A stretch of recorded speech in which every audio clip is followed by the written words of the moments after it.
My name is Linda Leland. I am from the teachersofgod.org, and I come to you from my kitchen, my happy place, because today we're going to talk about food issues. We get a lot of questions in about food. And if you have any questions you'd like for our team to address, just go to teachersofgod.org/requests, and we will get to as many of those as possible.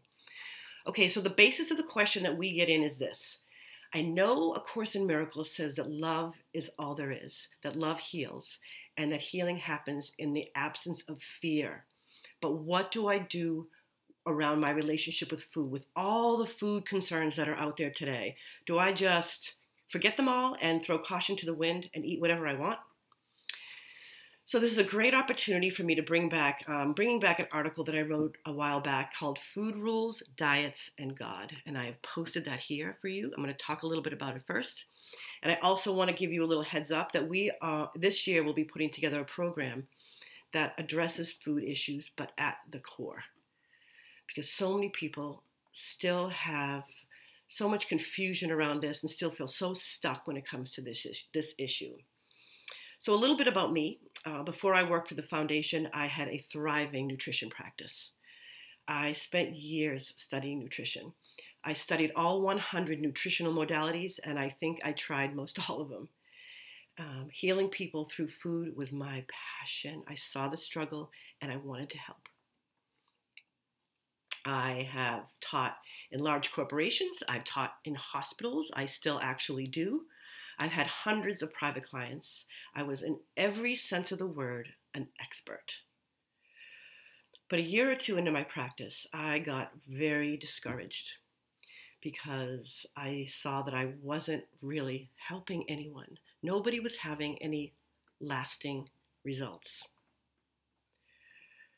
I would go and check back with them, with clients after I stopped seeing them, and they're right back where they were before. When I was helping them with all my heart and all my wisdom to address food and measuring and rules, 99% of my clients didn't have any results that would stick. And I knew something was missing, and I wanted to know what it was. And as perfection would have it, it was right about that time that I started to become a student of A Course in Miracles. And in a nutshell, I learned the importance and the power of our thoughts and our beliefs. And when I brought those principles into my practice, now things were changing for my clients. Now I saw that I was making a difference. And I loved that, and I still love that. And, I would even tell clients when they came to me, if they weren't willing to address their thoughts, if they weren't willing to go deeper, that I was not going to work with them. That there is no quick fix. And I think most of you know that, or you wouldn't be here. And, if they just wanted to deal with food and measuring and what rules would work for them, that I wasn't going to waste their time and I wasn't going to waste mine either. There are thousands of programs and websites and conventional nutritionists and different things out there that you can do that people will tell you exactly how to eat. And to go out and try a few more of those, and when you're ready, I will be here. So, and let me just want to say one thing about A Course in Miracles. It never, ever once mentions the topic of food. A Course in Miracles is a 1,200-page manual on healing and miracles. And what a miracle is a shift in perception from fear to love. That is how miracles occur. And you can apply these principles to any part of your life where you're having discomfort, and you should. So, this program that we're putting together and what I'm talking to right now is about applying these principles to our food issues, because they're here to teach us something big. So one of the reasons I'm here is because of my mom, my amazing mom, who is so health conscious. Okay, my mother worked for one of the most popular, world-renowned nutritional physicians. I'm sure most of you know who he is. My mother did everything right. She was always so concerned about the latest nutritional studies, and she lived them. I wanted to be just like her. To say that she had a clean diet would be an understatement. My mom had no bad habits. So I used to joke all the time, say, Mom, you're going to live longer than me. You're going to live longer than your grandkids. But the joke was really on me because my mom died at an early age from her third bout of cancer. And of course, I was saddened, but I was also shocked. I knew my mother would live to be over 100 with the way that she stuck to all the perfect ideas of diet and nutrition. So I sort of set out, I wanted to do some investigating on my own. I wanted to know, how do people eat in order to live a really long life? I decided to go study and go find out the oldest living people in the world right now and see what their secrets were. I listed those in the article, so you'll see those when you take a look, and I know that the findings will surprise you. So back to A Course in Miracles. So A Course in Miracles does say that fear is toxic. It is a toxic substance, not just to our peace of mind, but to these bodies. And that these bodies are not who we are. These bodies are an effect of our mind. It is not the other way around, the way that we've been taught. This is not my identity. This is not your identity.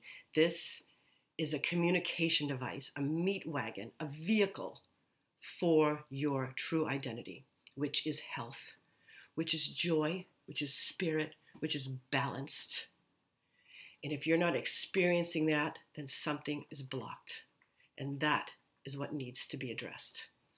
And I'm going to tell you right now that the thoughts that we think are much more important than what we put into our body.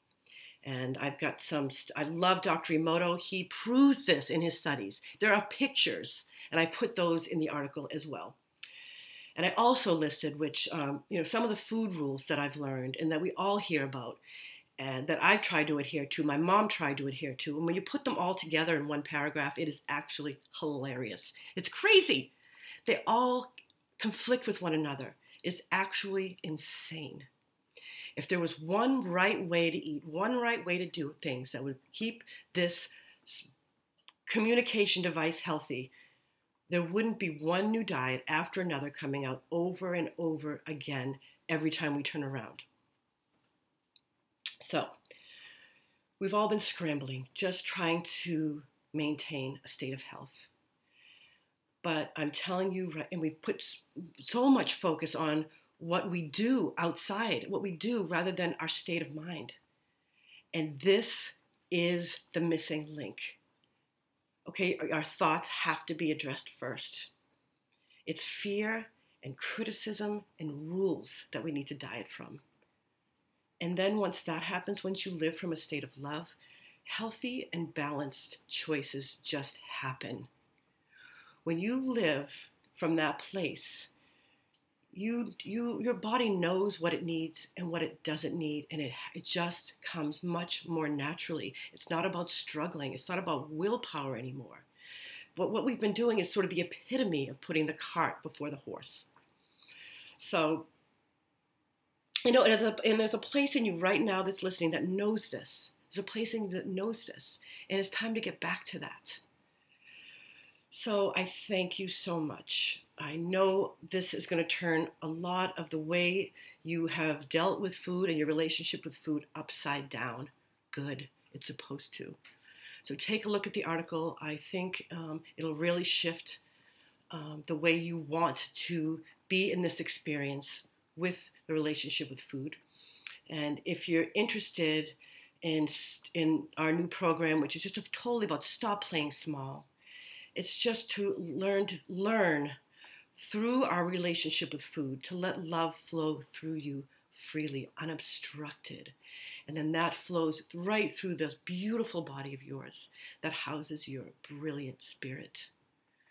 So I thank you and can't wait to support you on this journey that we are both on together.